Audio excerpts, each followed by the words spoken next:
Thèse 6.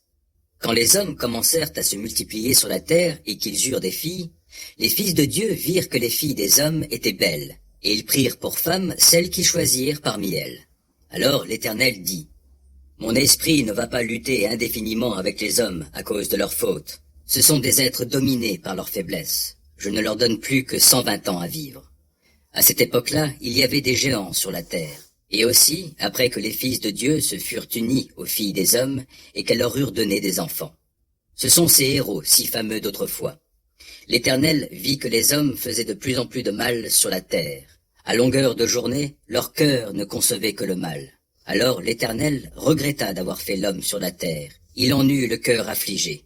Il dit alors, « Je supprimerai de la surface de la terre les hommes que j'ai créés.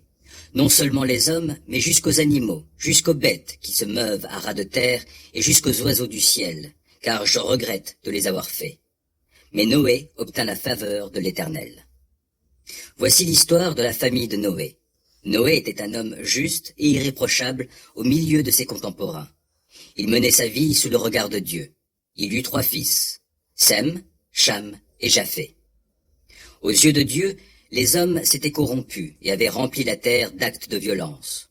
Dieu observait ce qui se passait sur la terre, il vit que le monde était corrompu, car toute l'humanité suivait la voie du mal. Alors Dieu dit à Noé, « C'est décidé, je vais mettre fin à l'existence de toutes les créatures, car, à cause des hommes, la terre est remplie d'actes de violence. Je vais détruire la terre. Mais toi, construis un bateau en bois résineux. Tu en diviseras l'intérieur en compartiments, et tu l'enduiras intérieurement et extérieurement de goudron. Voici comment tu le feras. Tu lui donneras 150 mètres de longueur, 25 mètres de largeur et 15 mètres de hauteur. À 50 centimètres du haut, tu ménageras un jour.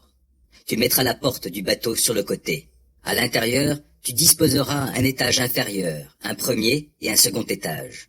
Moi, je vais faire venir le déluge des eaux sur la terre pour détruire, sous le ciel, tout être animé de vie. Tout ce qui est sur la terre périra. Mais j'établirai mon alliance avec toi, et tu entreras dans le bateau, toi, tes fils, ta femme, et tes belles-filles avec toi.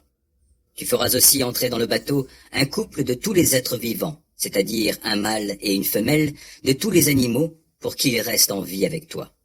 De chaque espèce d'oiseau, de quadrupèdes et d'animaux qui se meuvent à ras de terre, un couple viendra vers toi pour pouvoir rester en vie. Procure-toi aussi toutes sortes d'aliments et fais-en provision pour vous en nourrir, toi et eux. Noé obéit, et il fit tout comme Dieu le lui avait ordonné.